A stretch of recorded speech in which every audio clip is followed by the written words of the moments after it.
這個女人實在太可憐了，剛大學畢業就繼承了一座中世紀城堡，為了繳納高昂的房產稅，只能和男友將其翻新改造再經營。之前達芙妮和伊恩已經將閨房的地板重新打磨修復，在開始給牆體刷漆之前，需要先在地板上鋪一層保護膜。牛油果綠是伊恩的選擇，別說上牆之後的效果還挺不錯。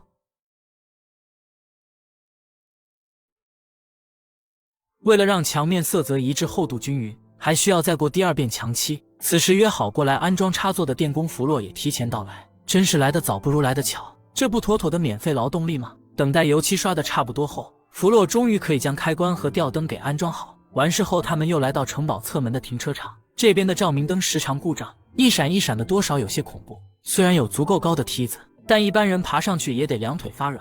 我認錢唔認人，俾錢我，幫你做嘢。檢查發現樹上的這兩盞都沒有問題，那麼問題肯定就出在鴿子塔上的這盞。弗洛只好默默地扛着梯子走進鴿子塔內，一層層地爬到塔頂。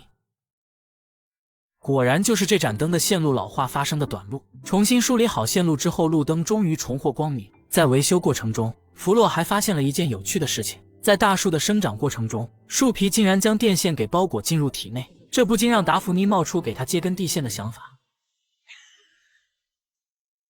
與此同時，伊恩也沒有閒着，他拿來之前從倉庫找出的百葉窗，打算將其改造成衣櫃的門板。首先對其進行一輪精細的打磨，將表面的污漬和舊漆給處理乾淨。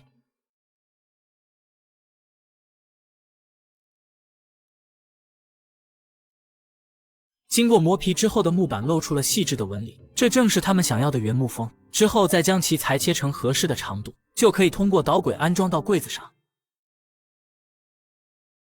由於床與櫃子之間的空間較窄，普通的床頭櫃根本放不下，於是伊恩在倉庫一通翻找，發現了2根羅馬柱，改造一番或許會成為非常不錯的床頭櫃。只見伊恩先用鋼刷將柱體表面刷乾淨，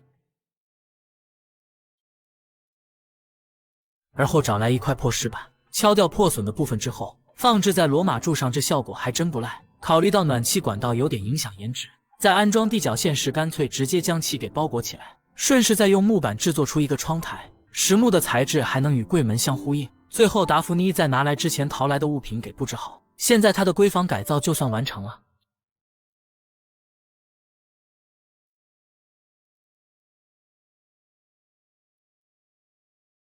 隨着時光飞逝，城堡的花園又到了需要修理的時間。之前的那輛除草機早就已經罷工，所以不得不斥巨資重新購置了一台。這正是伊恩之前夢寐以求的工具。有了專業的除草機，修剪草坪的工作也变得非常的有趣。由於一些野鹿的闖入，他們之前種的一些柏樹也慘遭啃食，因此必須在婚禮旺季到來之前進行更換。伊恩自信上前，想要徒手將其拔起。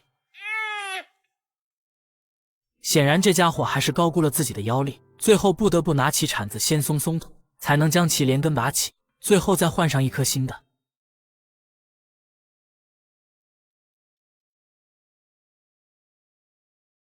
回想起2年前他們第一次走進這片草地時，一眼望去都是半人高的雜草，花了好幾個月的時間才揭開城堡花園的面紗，如今看來依然是任重而道遠。不過好在有伊恩的一路相伴。與此同時，護城河也是重災區，之前清理的雜草灌木又重新瘋長，非常的影響美觀，如不及時清理還會對牆體造成損壞。於是他們拿來工具再次對灌木叢進行清理。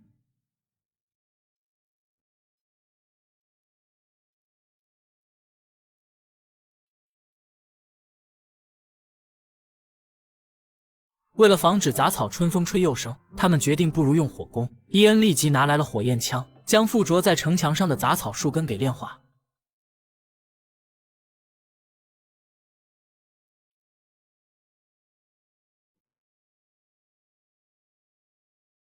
接着他們還要對河床進行修復，為此好友托尼特地前來幫忙。首先在岸上攪拌好砂漿，而後把城牆上的老樹根給剝離，接着就可以塞入石塊，抹上砂漿，對牆體進行填充。